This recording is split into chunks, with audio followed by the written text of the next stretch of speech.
जय सिया राम साथियों। भगवान विष्णु जी के 24 अवतारों की कथा हम लोग श्री जी की कृपा चैनल पर सुन रहे हैं। भगवान का प्रथम अवतार मत्स्य अवतार हुआ है। मत्स्य अवतार की कथा हम प्रथम भाग में कह चुके हैं।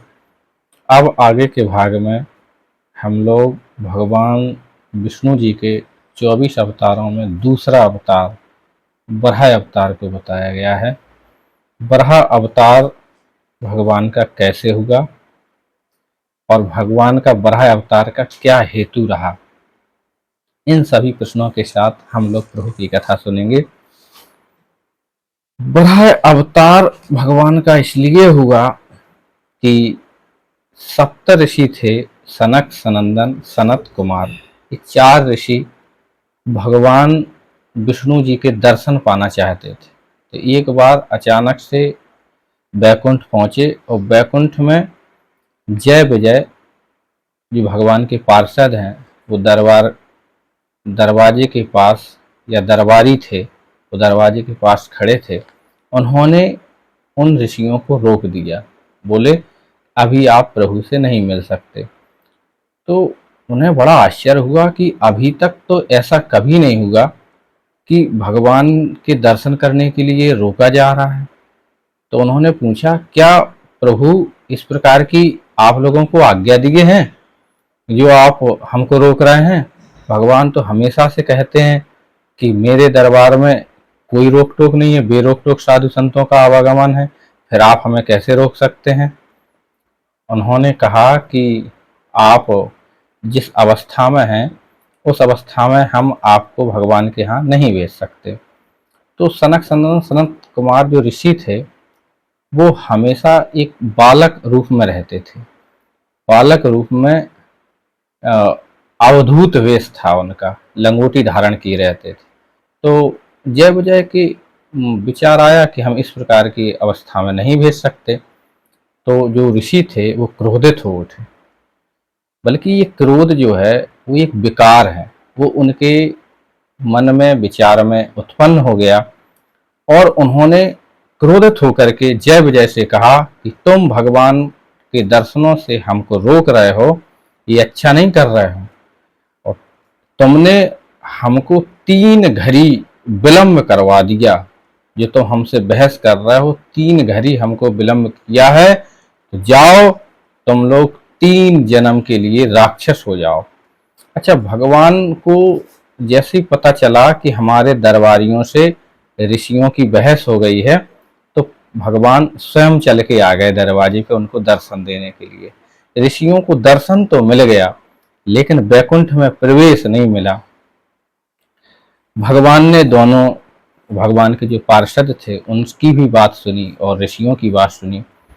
तो उन्होंने दोनों लोगों ने अपनी बात कही, लेकिन तब तक श्राप ऋषिवर दे ही चुके थे कि 3 जन्म का श्राप।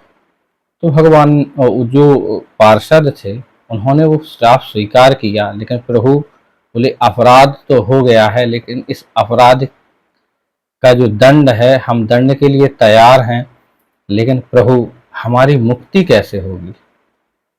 तब ऋषि, अच्छा क्रोध में ऋषि श्राप तो दे देते हैं लेकिन अनुग्रह भी बहुत करते हैं। तो उन्होंने कहा कि जाओ, जब जब आप राक्षस बनोगे तब तब भगवान श्री हरि आपका उद्धार करेंगे। ऐसा सुनते ही उनको बड़ा संतोष हुआ और कालांतर में वो राक्षस हो गए। तो जो जय और विजय थे, जिसमें एक हिरण्याकश्यप बना और एक हिरण्याक्ष बना।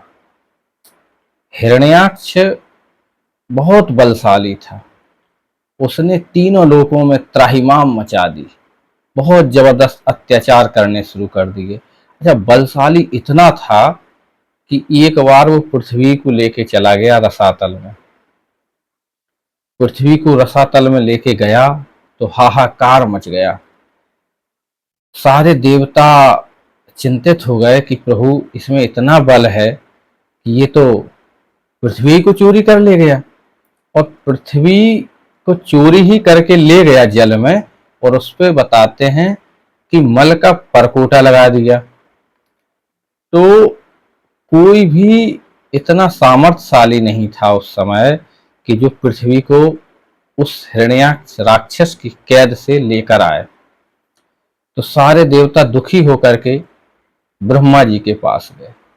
ब्रह्मा जी हमारे सृजनकर्ता हैं।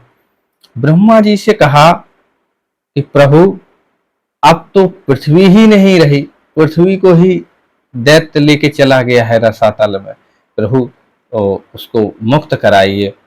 तो जो ब्रह्मा जी थे उनकी अचानक से छींक आ गई।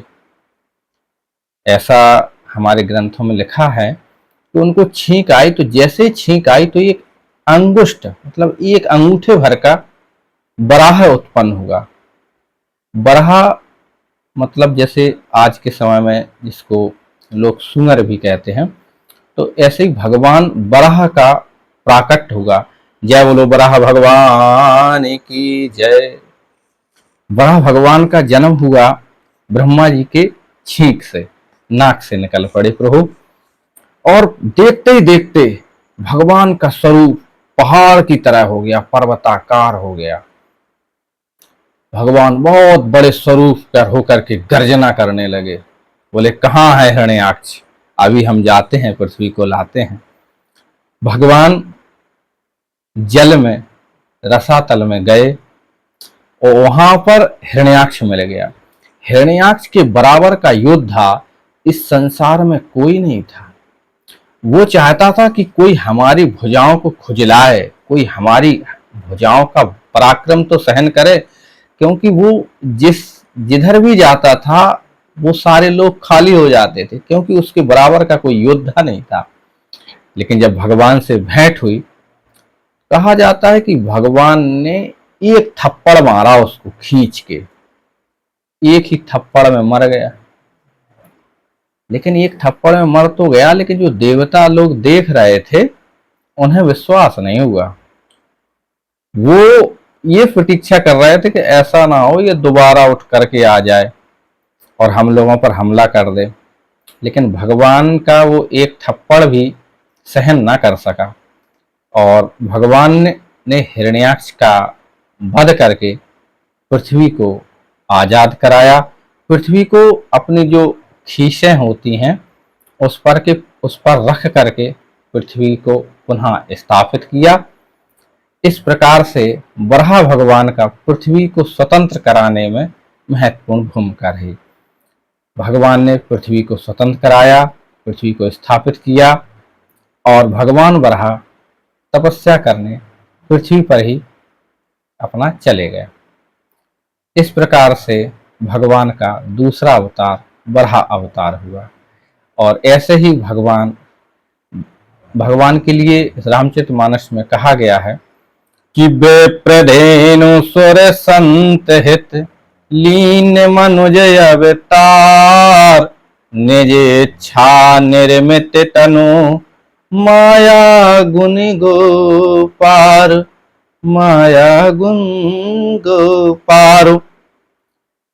भगवान ब्राह्मण संत गाय उनकी रक्षा के हेतु अवतार लेते हैं। ऐसी पृथ्वी मैया को जब उसने हरण कर लिया तो भगवान का अवतार हुआ और भगवान ने पुनः पृथ्वी को स्थापित करके सारा संसार को सुखी किया। इसी प्रकार से प्रभु की आगे के जन्मों की कथा हम लोग इसी प्रकार गाते रहेंगे। जय सिया राम। साथियों, अच्छे लगे प्रभु की कथा सुनने के लिए तो हमारे चैनल को सब्सक्राइब करें, लाइक करें, शेयर करें। जय सिया राम साथियों।